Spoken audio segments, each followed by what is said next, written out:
Welcome to another episode of Dude, Is This Thing On? I'm your host, Tyler Daswick, and as always, joining me is our illustrious producer, Emilio Cariotti. How's it going, everybody? Do you call me illustrious producer every episode? Yeah, I think so. Okay. Do you want me to switch it up a little? Well, I don't know. I mean, think of some better adjectives for me. I like to be praised, so... All right. That's stroking my ego enough. Okay, I'll work on that. Yeah, for a get to it. little performance review. Yeah. Dude, we have a good episode for the people today. We're gonna open with a little bit of talk in light of all of the God of War conversation that has been going on. The new God of War game for PlayStation 4. We're gonna talk a little bit about our relationship with PlayStation games as Xbox owners. And then our featured segment today is Westworld. I think one of the more subtly, like, weirdly divisive shows critically. And Is it? Because of this last episode? well, I think generally overall. I don't know if season 1 has aged well for a lot of people. Really? Yeah. Interesting. Okay. But I hadn't heard that. I think certainly we come at the show from different spaces, so I'm excited to get into that. And then instead of the GB today, man, it's been a while. We kind of got to ease our way back into the GB. We're gonna we got to hang up our crop whips and our assless chaps and start with something fresh. Yeah, we're gonna do a little flash review of A Quiet Place. We're gonna revisit that and chat about it a little bit. Sound good? Yeah, sounds good. All right, man.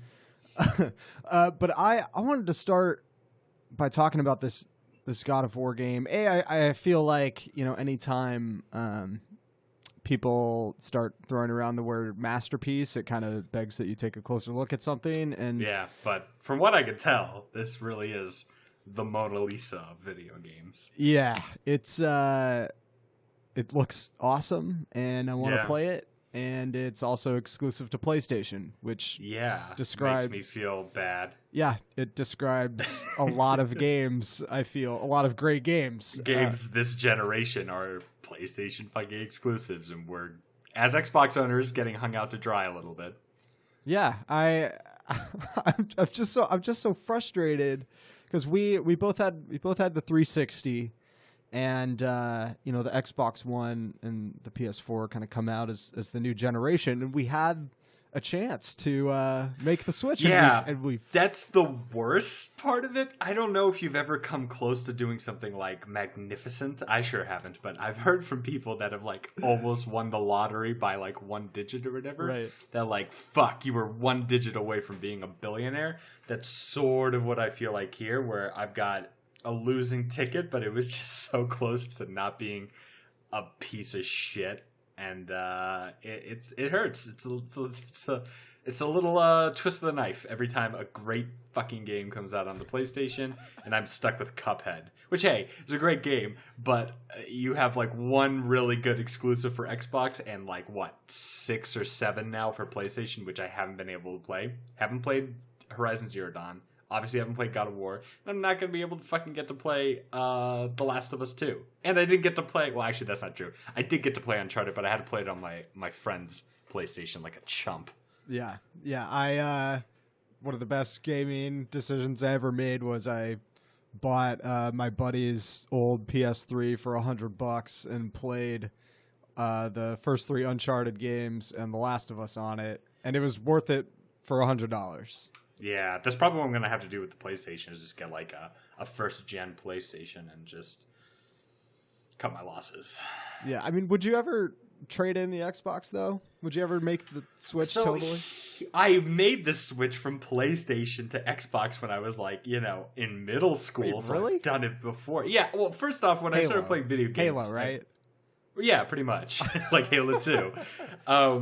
But like when I started playing video games, I was a PC boy for show, and my dad and I, we would fix up my old PC, put in some RAM, technical terms, I'm sure, and I would play like Duke Nukem 3D and Quake 2 and all that jazz on there. Age of Mythology, fucking Age of Mythology. But it just became like so goddamn tedious and expensive that I was like, fuck this, like, I'm done. I'm just going to go over to my PlayStation, which I had at the same time, but I didn't play as much. Dove headfirst into that. saved up money, got a PlayStation 2, and then I got like a really used Xbox so I could play Halo 2, and then saved up a shit ton of money and got a 360, and never looked back until the Xbox One, pretty much. Yeah, similar deal. I didn't have a ton of video games growing up, but I was a Nintendo stan for a little while, and then I hear the weather's lovely. Yeah. That's the other thing. Like the Switch has tons of reasons to buy. Dude, I got my girlfriend the Switch. She fucking loves it, man. Damn. She's just been playing Zelda for like 5 months. Shoot. I want that thing, man. But yeah, saved up a bunch of money and bought the 360. Felt great about it. I was catching up with BioShock and Assassin's Creed 2 and Gears of War and all these cool games. But and I just went to Xbox One because it felt like kind of the natural right thing to do, and I wasn't following video games a ton, so it wasn't a super informed decision. But man, I'm wondering now, like, is there a reason you would choose Xbox instead of PlayStation? No. The only reason I chose the Xbox One is because in the previous generation, let's be fair, the 360 was the heavyweight champion. Yes. It was the clear fucking winner. There were some great games on the PlayStation, but they were far and few between. And honestly, you remember Matthias Muller? Yes.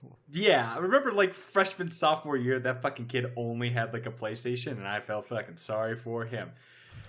God damn it, dude. What a naive son of a bitch I was. The reason I got the Xbox One is because I had logged so much time in on my 360. I was just like, honestly, I looked at my achievement score, which it's not even impressive. It is not even impressive. You could find me on Xbox and see that it's like 75,000 maybe. Yeah. But I had logged so much hours onto it, and all the games, the list of games that I had, and backwards compatible, because I thought that was going to be a big thing. Yeah. Idiot. That I was like, yeah, of course I'm going to go Xbox One. The PlayStation 4 is going to blow, man. Fucking dumb piece of shit, Emilio.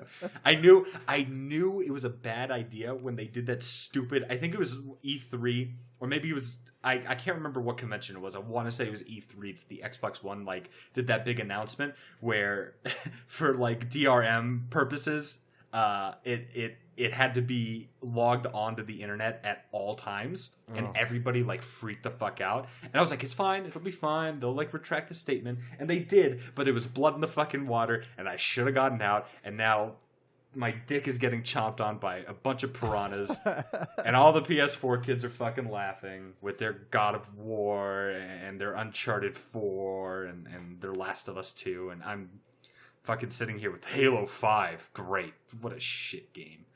God damn it. There's not... Nate, riddle me this, Batman. Give me one good, great, like, excellent 10 out of 10 exclusive for the Xbox. The Xbox One. What's one? Oh, man. I can't give you one. And, I mean, I think the only reason, and probably part of the reason why I hung on to it and stayed with it, was I had this back catalog of games that I wanted to go back to, like the BioShock games and Red Dead and all these things I had saves on, and I didn't want to just get rid of all that stuff. But I don't know if that's a good enough reason to stay. No. Great. Now, well, I don't fucking know now, because everyone discounted the PlayStation. Let's be fair. If anyone's out there, like, and they're like, oh, well, I knew the PlayStation 4 was going to be about, fuck off. No, you fucking didn't. It was a shot in the dark. It was a 50-50 chance. One of them sucked and the other one was great. Now, the next generation is coming out. They're already talking about doing, Gen 5 consoles. What gen are we on? Gen 5? Gen 6? I can't even fucking remember. I don't know, man. It doesn't matter. The next gen consoles are probably going to be announced, they say, at the end of this year. People are speculating. So, like, I already have to fucking make a decision. And based on it, I'm going PlayStation. But that could be the wrong fucking decision. Who knows? Maybe the age of PlayStation's already over. Yeah. Wow. God damn it. I don't fucking know. And I'm sure some spaz out there with this Game Informer subscription is going to be like, oh, well, clearly the PlayStation 4, the PlayStation 5 is going to be the next. You don't know. You don't know with this industry. It fucking just waxes and wanes. Yeah. I don't know, man. I think about switching. I'll switch with you, man. If you make the leap, I'll fucking go with you. Maybe Red Dead 2 is kind of our impetus. Dude, maybe. Yeah, I had to do some research. This is a bunch of other shit that I need to buy before I buy another game console. Right. Because I have an original Xbox One, and my girlfriend was nice enough to get me an Xbox One X, which I like the bump in graphics and shit like that, but, you know, I should have just gotten a PS4 Pro. You fucking idiot, Emilio. You fucking idiot. Listen, man, let's let that be. And let's get into Westworld. I wrote about this for work and have been thinking a lot about the show. I was lucky enough to. We've both seen the premiere. I've seen a little bit past the premiere. Do you have access to this? No, with HBO I can't share it. They're really sneaky about it. Yeah, bastards. Yeah, damn. I'm thirsty for more. Yeah, but we have touched briefly on this podcast. I am not a huge fan of this show. Yeah, but I know. But it's one of your favorite shows, right? Yeah, the first season was really fucking good, man. I was super surprised. I think literally the first episode before we started, like 10 seconds before I hit the record button on like our first or second episode, you're like, oh yeah, by the way, Westworld sucks. And I was like, what? What? Westworld sucks? No, dude, Westworld's fucking dope, man. I love that show. All right, so what's you go first here. What's the draw to you? To say what are your favorite shows? That's kind of a separate from like good and bad. Like, just what's the draw? I think the draw is it's sort of like Lost, but better. I sort of made that connection with this last episode that I saw, where I was like, "Ooh, it seems a little Losty now." I don't know. I haven't seen past the season premiere for this for season 2. But my big draw for season 1 was we talked about this a couple episodes. It kind of it feels like a video game TV show. They did that very well. And it was obviously inspired by 2 of our favorite video games. And 2 favorites, 2 darlings of the fucking industry, Red Dead and BioShock. You know, it was inspired by those, even though I personally see a little Fallout 4 in there myself. I was a little shocked when I found out that it didn't have that inspiration. But in any case, I think it kind of borrows from not only the story and the psychological elements of and the questions and stuff like that of like BioShock, but of the way that the narrative progresses in big like kind of open world adventure games like Westworld is supposed to be. Like, yeah, it's hard to describe, especially if someone listening doesn't really play a lot of video games like me. But if you go and like play Red Dead Redemption, perfect example. You walk into town and Herbert Moon comes walking, like running out of his saloon. And he's like, I'm Herbert Moon. I've just been robbed. That's like a quest giving branch, and it branches off into a stupid little side quest that you can do where you shoot Herbert Moon in the face repeatedly. Obviously, that's the only way to solve that. But the other branch is stopping the stupid robber. But I like that, and I think they kind of replicated it really well. And so when some stupid automaton comes up to Teddy or the Man in Black and gives him like some sort of quest, and he just pulls out his pistol and shoots it, I can resonate with him because like the Man in Black is supposed to be like the jaded gamer, the person who's played the video game so many fucking times that they know all the exploits and they just don't give a shit about the narrative anymore. They're just bored, Right. And like when I got to the end of Far Cry 5 and someone would come up to me and be like, help, there's a bear attacking. I'd just pump that guy full of lead just for the hell of it, Fuck it. I like that. I thought that was a big draw. And I know that doesn't have really anything to do with the story or the writing or the characters or anything, but just solely pretty much based off that fact, it sucked me in pretty hard. And then on top of that, you have a great narrative, a compelling narrative, great characters, excellent acting. There's a lot of twists and turns. Some people may not fucking like it. I get it. I didn't like Lost at all. And I feel like it sort of feels like HBO's kind of Lost, where you're going to get more questions than answers, and it's going to make you question the nature of your reality and all that jazz. Yeah. So, okay, I'm going to start my Westworld take by asking you a question. Yeah. The listener will not understand this immediately, but do you remember in high school a teacher by the name of Mr. Hermie?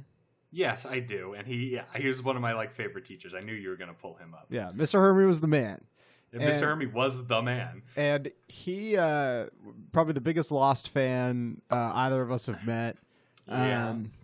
And he had this distinction with Lost that has stuck with me a lot. And there are two kinds of Lost viewers, and I think those two types extend into Westworld because the shows have some similarities.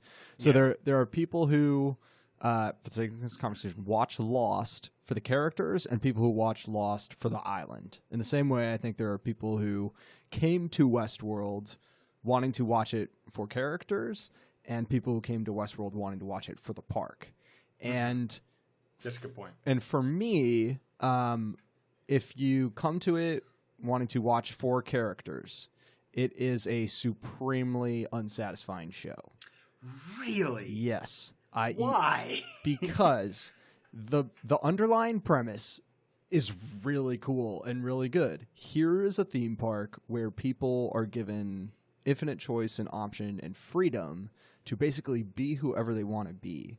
And those people invariably, for the most part, choose the most despicable, evil, depraved option. Mm-hmm. And that's interesting. That gets at an idea of what people are like and what human nature is. But instead of diving into that, the show takes this right turn down this narrative where it wants to ask, are robots people? And that, to me, is supremely less interesting and satisfying of a story or a theme than a human question. That's okay. Well, sorry, continue your thought, but I have a counterpoint to that. Okay. And so I think all of the like puzzle stuff aside, I actually think the first season of Westworld tells a very cool story, especially with the William character and the Man in Black, kind of his evolution. That's very cool, but I think intentionally twisting that into like presenting it as these two different things that end up being the same thing, that doesn't serve the story at all. That is just designed to trick me as a viewer and give me a gotcha moment. And to me, I would just rather the show have told that story in a straightforward way and let me think about these sort of like human questions than asking me to care about a robot finding her robot daughter. That just doesn't matter as much to me. Yeah. Maeve's story I haven't really seen the light on yet, but I really like the whole Dolores and William thing. I think I kind of have to disagree with you. I understand where you're coming from with our robots human thing. At first, I kind of figured that's what they were going with it too, but I think the real question of Westworld. Excuse me while I nerd out for a second. Do it. I think the real question of Westworld is not, are the robots human? I think in the mind of like Arthur, who is played, well, his like automaton is played by Jeffrey Wright, does a really fucking good job. Yeah, really good. Everyone is so well acted. You can't deny that. I agree. But I think the main question is not, are the robots human, but are the robots more human than the humans? And I found that interesting because the humans are depraved, animalistic, emotional. They fucking kill, fuck, eat anything, it doesn't matter. And then you have these really the humanizing moments come from the robots in the story, not the humans. All the humans are bastards, but you have Maeve searching for her daughter, someone that isn't real, and she's, especially in the first episode of this last season, she's very well aware that her life is scripted, but to her it doesn't matter. It's real enough. Like, who's to say our lives are just scripted bullshit? I think that's sort of the point that they're getting at, is that to her it doesn't matter if somebody else made it. It's real to her, even if she doesn't fully understand it. So I think the question is, are the robots more human than the humans in the amusement park? And I think the answer is supposed to be yes, they are. but that may be their folly, is because the more human they become, the more like humans they become, and the more susceptible they are to anger and grief and raw emotion and murder and bloodlust, like you're seeing with Dolores. She's just going on a fucking killing frenzy, you know? Yeah. No, I think that's a really smart point, and that's actually, so I did how the article appeared on Relevant was a counterpoint between me and another writer who was a fan of the show, and he brought up pretty much the same thing. Is like, what if it was never about the robots being human, it's about the humans being robots? Yeah, and exactly. The humans are the real slaves to their own ambition and desires. Yeah, I thought exactly. I think that's very compelling, but it's still, I think, at this point in the show, granted, I think there is room for this to change. It strikes me as a little one note that just like by and large, every human is a huge dick. Like everyone at the Delos Corporation is like a greedy, scummy, duplicitous person. Everyone who visits the park is kind of like out for, you know, robbery and murder and like as a hedonist, right? And I want the like one person who is just kind of like holding up their hands at everyone, being like, "What are you doing?" Like, I think that character. Well, first off, that character was supposed to be Arnold, and so his spirit still lives in Jeffrey Wright's character. Okay. And so I think he's the. I mean, that's the reason that he died. Essentially, was because he didn't think that what they were doing was morally right. But call me crazy. I think the Man in Black is gonna be our fucking White Knight in this whole thing, man. I think his story arc is going to change him even more than he's already been sort of changed, and maybe we'll see like him being the I guess like the anti-hero, you know, the black hero in this whole thing. Because I mean, in this past episode, in the first episode of the season, he has that conversation with the little boy, and the little boy says like, congratulations, William, this game is meant for you. So he essentially made it into the area that he was supposed to, but now the game isn't getting in, it's getting out. And so what does that entail for him when the stakes are actually real now, and he can't just take a bunch of bullets and shoot his way out and rob and rape and murder? Is that going to change who he is? I mean, he shot that little kid in the face, so I don't know, but I think there's something with that character, and I think he's going to take us on a journey of exploration, because he is the epitome of the black heart of man. You know, someone's been so jaded by humanity that he just doesn't give a fuck anymore, you know? Yeah. And so what else can you gain in this game besides something completely different? So yeah. I think he's going to be something completely different. I'll grant you that. I think it's a storyline that could go both ways, because it kind of touches up against what is kind of like the best and worst parts of the show for me, because I do think, you know, like I don't think by accident it is one of the more like human stories. Like for you have that like sort of gaming connection where he's the only one who really kind of understands it for what it is, and really kind of treats it as like an attraction. Yeah. In the sense that he is trying to like solve it and on a mechanical level, which I think is significant and interesting, but it also has potential in a pessimistic sense to sort of double down on all those kind of like puzzle box aspects that really bogged down Lost, for example, and I think unnecessarily complicated the first season. A first season of Lost, or the first season of Westworld? So you're already seeing some of those like puzzle box things that you saw in Lost in the first season of Westworld? I think, well, again, what I said before is like, I think the first season of Westworld told a good story, but it thought it really wanted to like manipulate you into like a gotcha moment, and it just didn't need to do that. Yeah. And I think that the Man in Black storyline where basically that little boy who may or may not be Anthony Hopkins, he kind of says like, the game's not over, there's another challenge, like you have to find another thing. That has potential to like be swervy in a way that I think is kind of unproductive. I think you might be right. I think they're just doing that to like compel the kind of narrative, and I think that's what Lost pretty much did for like 5 seasons or however fucking long it was. I stopped watching Lost after the 2nd season. So Mr. Hermie, he was like, "You gotta watch Lost, Amelia. Like, he's got it. You got it." I'm like, "I've seen the first couple episodes, man. I'm just not." He's like, "No. You gotta dig deeper." And I was like, "Okay, fucking fine." So I dug deep and saw the first like 2 seasons, and I wasn't impressed. It just kept doing that exact like gotcha bullshit over and over and over again, and I can only take so much of that before I just get like bored of it. Luckily, I personally didn't feel that way with the first season of Westworld, but watching the most recent episode of it for the 2nd season, I kind of got like a little bit of a panic. I was like, "Oh God, I hope they don't go lost on this, because that would kill it for me." Yeah. And I have faith in HBO. They know TV. Let's just fucking. I have the same faith that I had in them that I had with Xbox. So hopefully I won't get fucked twice. But I think it'll pull through, man. Did the 2nd season do anything for you, or are you still not into the show? Yeah. So here's what I'll say. Like, I think one of Lost is one of my favorite shows, but it's also one of the most like flawed things that I like. Like, I'm willing to look past so much because I think Lost, it started out as a show about people, and then it became a show about mystery and puzzles.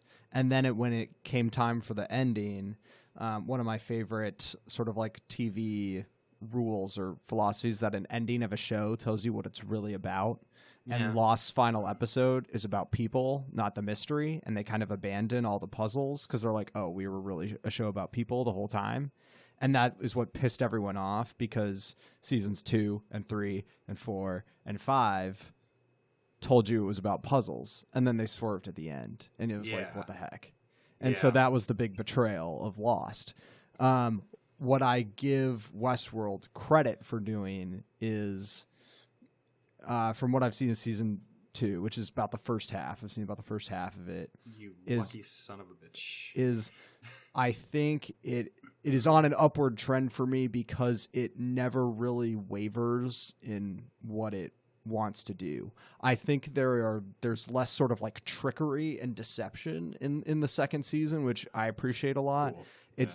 It kind of comes across as a little more straightforward. There's definitely things we don't know. Like, for example, in the first episode, sort of the intentional confusion of Bernard not knowing when things happen. Yeah, right. It is still there and is persistent, but I appreciate that that's also actually happening as to Bernard as a character. Like, Bernard is experiencing that same confusion we are, which to me is way more fair than the confusion we felt with the Man in Black in season 1, when all the characters were totally in the know. We were the only people out of the know. And right, so exactly. that's the key difference. Okay. Well, and cool. And so the other thing about season 2, I think one of the more interesting questions that it probes into is why the park exists in the first place. And I'll leave it at that.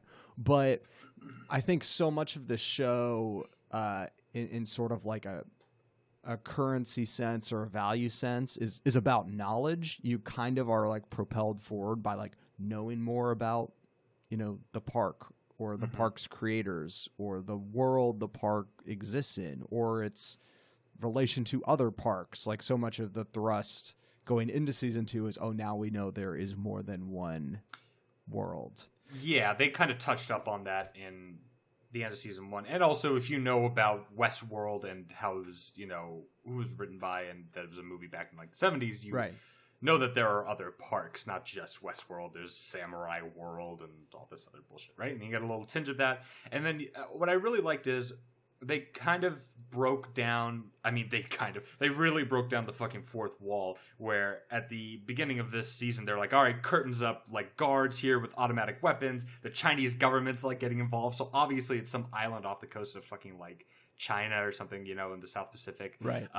And so you're getting a little bit more on where we're located, exactly how everything sort of like works. It's sort of like, again, to bring up video games, fuck me. But it's kind of like when you play a video game and you're really immersed in the world, but then it like crashes or something like that, right? And it just sort of like phases out, and someone, there's a clipping issue and someone's head goes through a wall, and you just see behind the sheen of it for a second and be like, oh, this is what's going on. The reason everything's lagging up is because the collision detector's fucked right now. Let me just like hard reboot it. Yeah. And right now they are trying to hard reboot this fucking island with this mayhem going on it. And it's kind of cool seeing them troubleshoot all this shit and seeing how this place would really function like if it were to be somewhere in the real world. Yeah. Do you think that, because I like how the show really engages with you on that level, which I think is cool, and it doesn't do that for me, but that's just because we're coming to the show from sort of different places. Right. Yeah, absolutely. So that's cool, but I wonder, like, how much of your interest in the show is the prospect of learning more about the world and just like that knowledge thing versus, kind of exploration of those like robot themes, human themes, that kind of thing. I want to say, yeah, it's probably like 60-40, only because the whole robot humanity thing, let's be real, it's been done before. Yeah. Just watch Blade Runner. Yeah. Like it's been done before, and I mentioned Fallout 4 as well. Like that's pretty much the main premise of Fallout 4 is like, these synths, are they human? Should they be saved? You're tasked with that question throughout the entire game. So I kind of know the answer like already.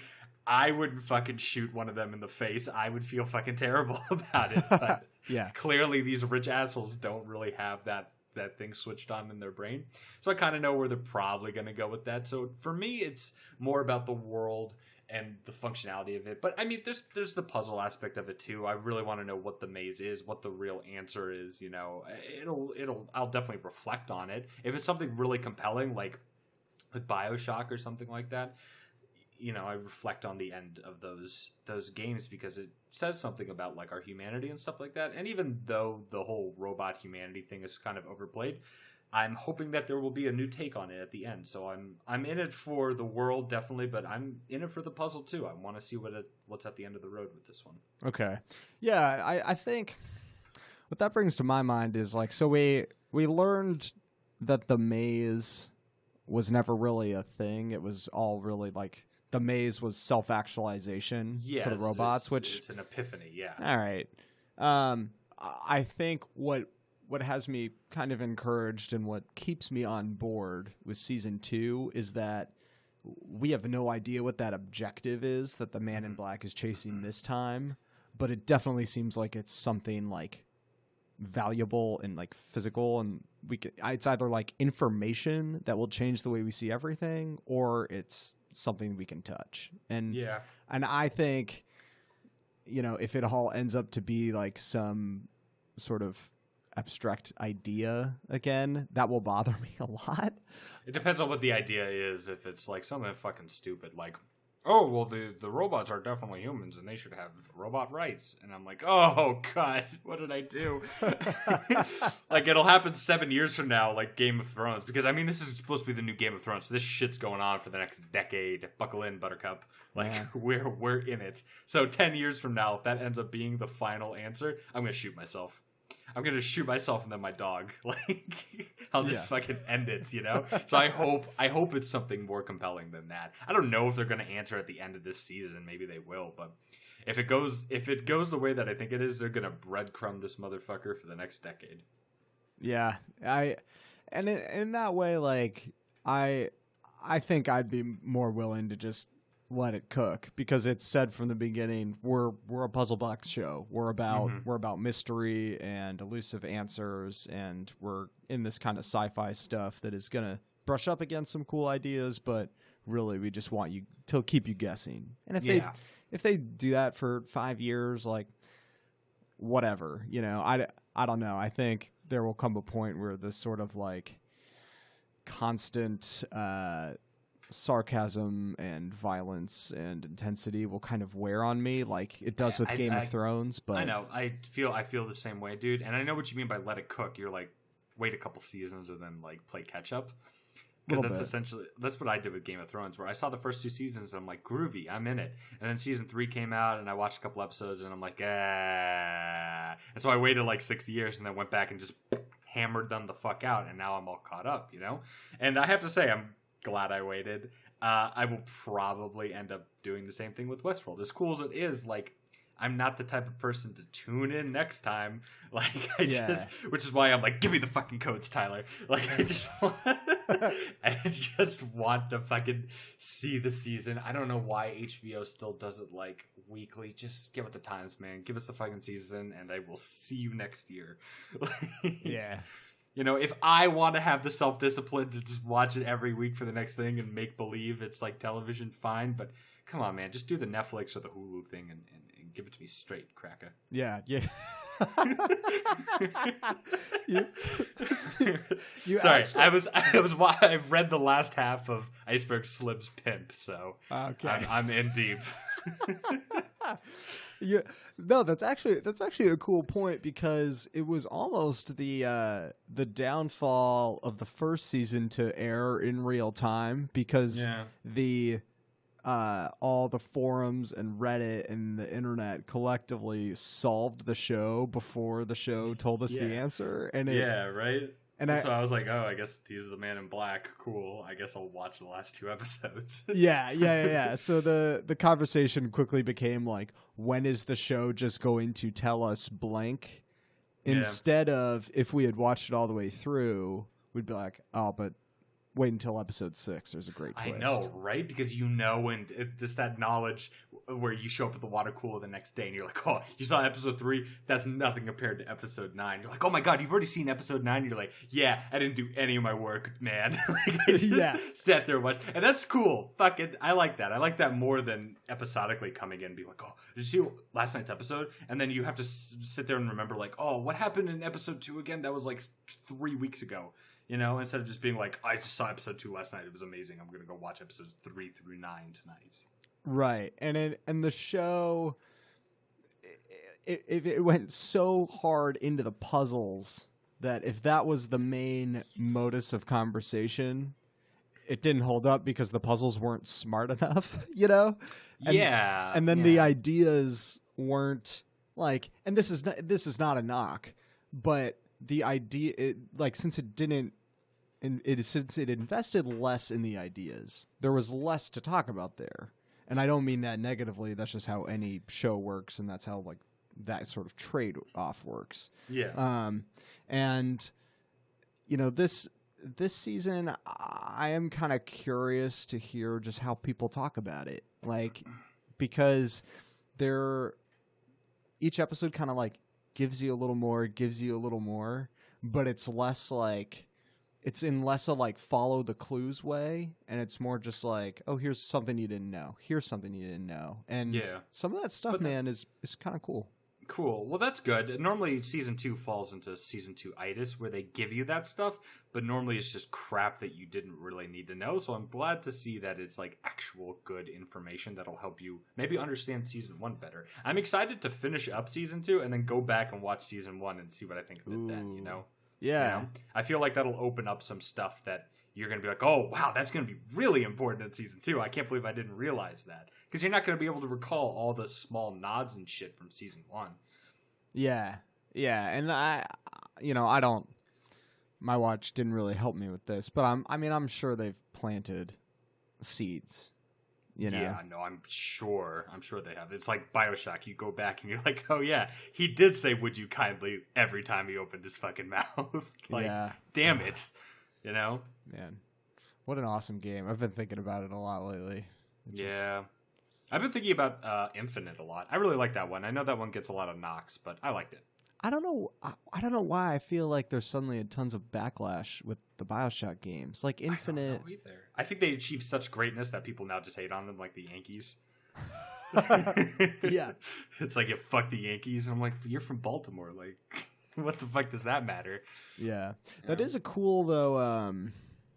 Man, I had never thought about Westworld in relation to BioShock, but it's a good comparison. Kind of It like the is. illusion of control and Yeah, and you make your own decisions and what is your reality, because Jack, I think his name is Jack. Jack's entire memories of his childhood and everything are fabricated. And he's only like 12 years old, but he's in the body of a man. And so, you know, what is real and what isn't real, and this crazy like sci-fi world that you're in. Infinite doesn't really deal with that as much, but you know, I still thought it was a good game. I don't know why Yeah. people don't like it. and Infinite, I think in a way Westworld functions too, which makes me think the show could have legs into like 4 or 5 seasons. Like BioShock kind of does the thing where it blows everything open at the end and Yeah. kind of creates this, like, you know, for lack of a better word, infinite possibility. And I think that the idea that we now know there are other parks could give Westworld that space too. You know, I think so. I have no idea how that will manifest. All I'll say is like we definitely see other parks, Yeah. but it might still be keeping them all under the same umbrella, which might in itself be a limiting factor. I mean, it's interesting, man. There's still a lot of cards on the table, but Yeah. but I do think season 2 is better than season 1. Cool. All right. Good. If you thought it was better, then I'll definitely think it's good. Because I did really. I mean, season 1 I thought was A-okay. Yeah. So that's Westworld. It's on Sunday nights on HBO. You guys know where to find it. But man, listen, for the closing, I, in lieu of the GB, I wanted to circle back on A Quiet Place. You went and saw it. Yeah. I saw it last weekend. Okay. Did it do much for you? Not really. I didn't. It was all right. Oh, really? It was cool. Like Okay. I appreciate like the artistic endeavor in it, and John Krasinski's directorial debut, and his wife's in it, and he pushed for a deaf actress, and all the implications and shit. But as far as the story goes, it was okay. It reminded me a lot of War of the Worlds. Oh, really? I kind of got that sort of vibe. You know that the part of War of the Worlds where he's in like the bunker with the crazy dude.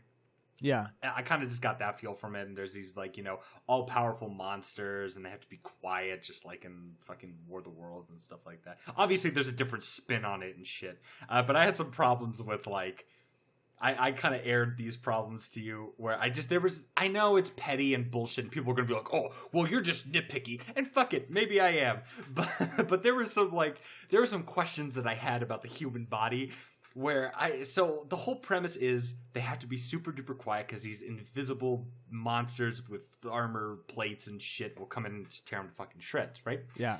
And so they go through great lengths of learning American Sign Language and putting sand everywhere so that they can like walk without like making any steps. And like my question is, there are so many like involuntary noises that your body makes just existing, that if these alien things had such superhuman hearing that like a glass breaking 12 miles away will alert them, or, you know, a baby being born 30 feet below the ground in like a soundproof room would fucking alert them, that like, what if I had an uncomfortable shit? Yeah. You know, if I had diarrhea, I'm dead. There's no way to hide that. What if you burp on accident? You're fucked. Sneeze in your sleep, you're gone. Like, it doesn't. Yeah. There were some things where I was like, your stomach. I don't know if you've ever listened to your own stomach or like laid your head on like your girlfriend's stomach or whatever, but that fucker is loud. All right. And if the aliens are that sensitive, if I took an uncomfortable shit dead on the toilet, they'd find me like Elvis the next morning. You know, like there's so many like noises that you just accidentally make that there's no way this family, I forget how long they were living for, like 3 months or something like that. Yeah. There's no way they would be still alive. Like flipping on the light switch to warn people, that's fucking loud to something with superhuman like hearing. Yeah. And the way that they killed the monsters was very War of the Worlds to me, where there's this like, of course that's a thing that pops up that nobody ever thought of. Like, all you literally had to do was scratch your nails against a chalkboard and you could have killed like 30 of them. But I guess a loud shrieking noise never occurred in the war for humanity that happened when these guys were slaughtering everyone. Yeah, the equivalent of a dog whistle, you know. Yeah. Oh my god. Yeah. All you had to do was have a dog whistle. War's over. Yeah, I mean, the more I think about it, it's pretty easy to poke holes in it, like in the Yeah. premise, because it's such an extreme premise, and whenever you raise the stakes that high of like, if I cough, it's over. Yeah, Then you gotta right. be like, all right, like then stick to it, you know. Yeah. But I think like, you know, it's the other thing that in a weird way has countered that is I really appreciate that it could only be a movie. Like Yeah. it was such a original experience. It's also a very risky theater movie because man, if you have annoying theater mates, like it's over. Like me, probably. Oh god, yeah. I've been really good about not talking in theaters. I know I'm fucking scum for doing it, but if I'm not digging a movie and I can feel that the audience isn't digging a movie, I'm gonna say something. And everyone was fine. Like I didn't fucking say anything. I was just sitting there being like, psh, psh, psh, like for an hour and a half, hour and 40 minutes. Yeah. Well, dang. Well, I mean, I thought the first 15 minutes where they kind of had the balls to establish the stakes by having that little kid get torn to shreds. Right? The kid. Yeah. I mean, there were some cool things. I did really like appreciate it from like a movie standpoint. Yeah. Just like the story and stuff I didn't give a shit about. But one thing I want to talk to you before we wrap up because we're running out of time is sure. I read a couple of reviews online and stuff like that, and they're saying there's a lot of like social commentary. What? Maybe I can see the social commentary on like people with deafness who suffer from it or other disabilities, but people were raving about different like social commentaries on it, and I couldn't make heads or tails of it. I didn't really get anything. Were they talking about Trump? I don't fucking know. Like I don't get it. What's the social commentary? That we spend too much time with like loud noises and electronics? Like I don't know. I don't know. I haven't heard much about this. I just thought it was a cool and fun movie. Okay, cool. But I think I bet you can put some reading in it where like there's something significant about living in a world where if you disrupt peace in any way or a status quo in any way or like make noise in a sort of like social sense, then giant monsters eat you and you're oppressed. Like I think that could be a reading, but maybe, man, I feel like a douche just speculating that. So I know I don't want to dig too far into it. What they're comparing it to is movies like Don't Breathe and Get Out and stuff like that. But I felt like Get Out actually had social commentary. Yeah. Did you see Don't Breathe, by the way? No, what is that? I Don't Breathe, I don't know what kind of social commentary we're talking about there. It's a B horror movie where these kids in Detroit who are up to no good decide to Great. Yeah, they decide to rob this guy's house. Oh yeah, and it turns out because he's a green beret. Yeah, dude, that movie is fucking awesome. Right, I had heard of really that and cool. I'd seen the clips of it on YouTube, but yeah, I never got around to it. But it's the blind equivalent of A Quiet Place. Yeah, exactly. Blind guy with sharp green beret senses and an intricate house that he knows best hunts these kids. It's a cool movie, dude. But it's definitely like I should check it out. Yeah, it's definitely like a B movie though. Like they like camp it up a little, you know. Awesome, cool. Maybe they should have done that with The Quiet Place. I probably would have liked it more. Yeah. It is pretty. It's pretty like one. They strike one tone, and that's just like constant. No pun intended. Danger. It's like just constant danger and intensity. There's not a lot of like. I don't know. Like I had as fun as it was. There isn't like a fun moment in the movie, except maybe the ending, where you can kind of be like, "Oh, hell yeah." Yeah, I guess. But I mean, I thought that thing too, where they finally like figure it out and like they're like, "All right, let's fuck shit up." But then I was like, well, I didn't really get any of that sort of feeling from the rest of the movie, and now they're like going Rambo on these motherfuckers. Right. Yeah. I don't know. Maybe. All right. Well, that's A Quiet Place. It's doing very well in theaters. I recommend it. I think at worst you'll have a decent time. Yeah, I mean, I didn't like it, and I could still recommend it. Like, Yeah. I can see the value in it. Go Yeah. for it. There you Fuck go. it. Plus, I like Jim from The Office, so he's got to put food on his plate. Oh my gosh. Hey, well, that'll do it for this episode of Dude, Is This Thing On? Emilio, if the people want to find your work on the internet, where should they go? The usual spots. Dude, is this thing on Evil Ammo Xbox? You know the gist, all two of you. I'm pretty sure it's just me and you. Just checking out our own videos. Oh, yeah. If you guys want to follow me, you can do so on Twitter at Tyler Daswick, or read all of the good culture writing at relevantmagazine.com. So awesome. There you have it. That'll do it for this episode.